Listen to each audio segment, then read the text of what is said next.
তো বন্ধুরা, এখন যাব আমি টেম্পলে। তো এখন বাজে সকাল 10:30টায়। আর এখানে কিন্তু টেম্পল 11টা-12টার মধ্যে বন্ধ হয়ে যায়। তো এখন দেখি গিয়ে খোলা পাবো কি না জানি না। তো এখন বাজে সকাল 10:30টা। তো শ্রদ্ধাকে কলেজে ছাড়তে যাব। তো এই সময় এখন 10:30টার সময় রওনা দিলাম। তো এখন দেখি কোনো টেম্পল খোলা আছে কি না। তো একটা মানুষ ছিল, শ্রদ্ধার নামে 1000 টাকা দেবো। তো চলো বন্ধুরা দেখে নিই। তো দেখো বন্ধুরা, সকালে এসেছিলাম, সকালেও বন্ধ ছিল। এখন বাজে রাত 8টা। এখন শ্রদ্ধাকে কলেজ থেকে আনতে গেছিলাম, ভাবলাম যে শ্রদ্ধাকে নিয়েই যাব।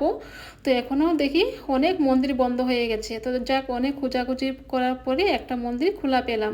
তো যাই, খুব ভালো লাগলো, এই মন্দিরটা খোলা পেলাম। তো পুরোহিত মশাই আসছে আমাদেরকে প্রসাদ দেওয়ার জন্য।